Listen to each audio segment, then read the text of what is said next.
politique opposition bi mën nañu wax waa Takku Wallu mën nañu wax Jàmm ak Njëriñ bu Amadou Ba mën nañu wax Sàmm Sa Kàddu nga xamante ne kii di Barthélémy Diaz moom moo nekkoon à la tête de la liste au niveau national tey ñooñu boo leen jëlee kenn par kenn en commençant par Macky Sall Amadou Ba ba ci Barthélémy Diaz lan moo mën a doon li nga xam te moo di seen ëllëgu politique parce que boo xoolee ci beneen wet gi Ousmane Sonko la muy wax toujours mooy enterrer définitivement li nga xam te moom moo di le système te ñi muy woowee système mooy ñooñu nga xam te ñoo fi nekkoon depuis 1960 ba léegi.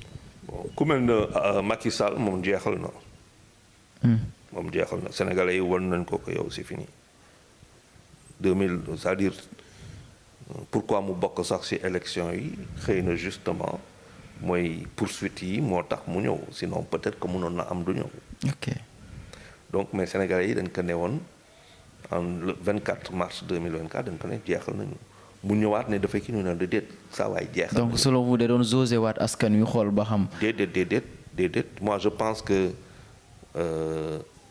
dafa doon je pense qu'il y a une épée de Damoclès sur sa tête. ok et qu'il devient vital important pour moom mu bokk et que amoon na yaakaar que mun nañ fragiliser ba ñu am lu am importance ci wàllu ay sièges. jéem a imposer cohabitation si moom rek si jëmmam moom. mais fàtte que Sénégalais yi. mooy lu ma fa ma tàmbalee. fàtte que Sénégalais yi si dynamique boobu la nekk. donc loolu compte na. mais lui les Sénégalais pare nañ ak moom nga jël Amadou Ba technocrate mais pas politique. il n'est pas politique. Amadou Ba s'il était politique il aurait quitté Macky Sall yàgg na. Pourquoi? Oui, parce que l'audace est une des vertus en politique. Audace. Macky Sall, ce qui en a fait un président en 2012, audace. ba ko Abdoulaye Wade bëgg kii def nii dafa jóge foofu dem yoonam Sénégalais yi xool lool ne ko fulla ki am na fulla ki am na fayda ki am na fit song ni Macky Sall loolu moo c'est ça qui en a fait un président. Et c'est exactement c'est pour ça que les valeurs sénégalaises là buñ ko dee fàtte. Amadou Ba derrière toujours dans Macky te quand tu as toujours été derrière Macky te nit ñi bëggatuñu Macky mais yow du la bëgg et tu n'as rien fait pour te démarquer c'est trop tard dem na ba présidentielle bi ak loo dund yépp ak Macky Sall ñi doon xool xam mais yow kii xam nga bon c'est pas un politique il faut pas aussi ñu juger ko si loolu wala am na kii non. Moi je pense que c'est un technocrate brillant loolu moom gëm naa loolu mais homme politique non. Barthélémy Diaz faut qu'il change fondamentalement sa façon de faire la politique. Déjà base am fii ci Dakar il commence à la perdre. Non, il n'a pas perdu de base.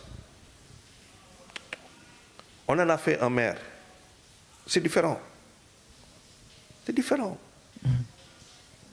Mais ak li xew ci élection yi jàppoo ne commencé na Dakar commencé na ko rëcc. C'est parce que bu doon il était maire sur la base de loo xamante ne moom la am kon day demee différemment. Ok. Non, on en a fait un maire. Loolu mooy lecture bi.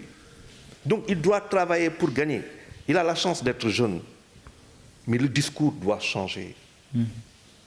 Xam nga boo nekkee kilifa mu am lu ngay wax man ma am 62 ans mu am ñu am 70 ans mu am ñu am 75 ans wala mu am ay ndaw 45 ans ñoo xamante ne si seen yar dëgg wax yooyu mënul dugg seen nopp duñ ko nangu mais yow duñ la jox seen kàddu duñ la jox seen baat seen vote c'est pas possible. waxin bi dafa war a changer doxalin bi dafa war a changer lépp a war a changer si moom. Barthélémy doit se mettre à la hauteur de la ville de Dakar. Je fais partie de ces Sénégalais de ces trucs qui sont exigeants sur ça. Je fais partie j'ai été coopté pour être dans un observatoire. Mais quand je suis parti, c'est pour ma ville de Dakar. Après, lu may doxalee quand même am na loo xamante ne war naa ko niru.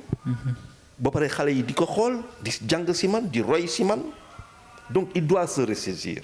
Et defe naa que dans cette affaire-là je pense que le meilleur service qui lui a été encore donné a été donné par Ousmane Sonko. Parce que le nombre de fois que Ousmane Sonko lui a parlé de Barthélémy Diaz ba ñëw ne ñëpp dootu fii kii campagne ñëw ba dëkk mais bu fekkante ne Ousmane Sonko dafa newoon Bart bon c'est zéro du ma ko faale du demee nii donc Sonko am na foo xamante ne ñoom ñaar yàlla rek a xam mais du ma bett ñoom ñaar bu am fu ñu dajee parce que c'est un peu le même tempérament ñoom ñaar donc Bart je pense qu'il a un avenir politique faut pas qu'il se décourage mais il doit revoir sa façon de faire la politique dafa war a liggéey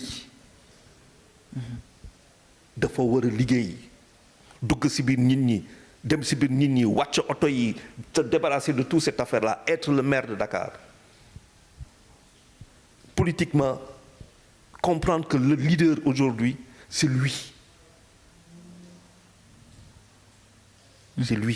en tout cas c'est lui le leader et un leader mais il n'a qu'à s'inspirer sans être Sonko en étant Barthélémy Diaz mais un Barthélémy Diaz voilà voilà quoi ñoom ñëpp ils ont besoin de coacher à la limite quoi parce que c'est un voilà quoi mais le patron doon ne Diomaye mooy Sonko mooy Diomaye Sonko a montré que moom mooy borom Sénégal te Sénégal mooy Sonko et ça tout le monde maintenant kenn dootu ko weddi.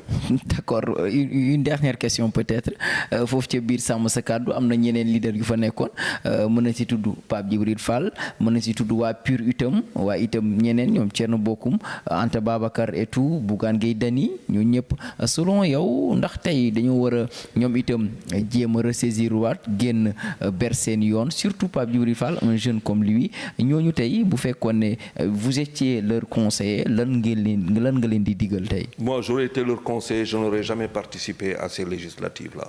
Pourquoi? 8 mois c'est court. Donc tu allais te ranger derrière le pouvoir, soit je me range derrière soit je reste dans mon coin et je dis aux Sénégalais mais l'homme l'a expliqué sànq yëpp investissement retour sur investissement. yow nga ñëw présidentiel amoo des 7% amoo 13% amoo 15% 1% nga am 2% sax amoo ko.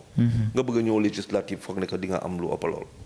mais amul sens 8 mois après c'est impossible mais 2 ans après 3 ans après est-ce que Pastef a réussi est-ce que Pastef dans le cadre de justement des volets politiques social, économique, Pastef après tout ce qui se passe a inversé la donne ba nga xam ne investisseurs étrangers yaa ngi ñëw les investissements étrangers arrivent est-ce que le secteur privé s'est réuni autour ñoom ñëpp ci benn kuréel et le secteur privé commence à être productif est-ce que ba nga xamante ne le rythme des importations diminue au profit des exportations qui grandissent avec moins de devises qui vont à l'état pour payer mais plus de devises qui rentrent ak yu demee noonu voilà loolu yëpp bu fi neewuloon boo taxoon Sénégalais yi ne bon nag ñuy jox nañ leen lépp wante nag affaire yi metti na bu boobaa nga taxaw nga commencé dugg ci langue ba Sénégalais yi ne la waaw kii wax na dëgg parce que lu muy wax ni ñu ngi koy dund nga commencé di proposer mais 8 mois après tu perds ton temps léegi nag mën nga dem aussi pour te mesurer nga xool foo toll ci Sénégalais yi nga am ay indices mais quand tu es dans les coalitions ban indice ngay am Sonko a prouvé et man dama ko yàgg wax gis nga coalition du dara dul ay gâteau ku nekk jël sa séddale bi am Sonko ñëw ne man mais Sonko il a compris que les gens là ils pèsent pas 1%. ñu bëgg ñëw bokk si yow nga déet dañ may sonal après may partage ak ñoom il me fatigue bàyyil ma demal sama bopp. Il a raison tey man boo doon politique du ma dem coalition mbaa nit ñi dañ may xam gëm lu may def xàmmee ràññee ma ànd ak man loolu lañ def ak Sonko. Il faut que les gens comprennent c'est ce qui est arrivé avec Trump c'est ce qui arrive dans le monde les appareillages tout ça là c'est fini. D'accord. Et donc pour moi comment il s'appelle c'est fini tout ça maintenant on va parler d'économie au Sénégal. Économie la ñuy wax léegi maintenant économie maintenant on va parler des droits on va parler de devoirs oui c'est ça qui est nouveau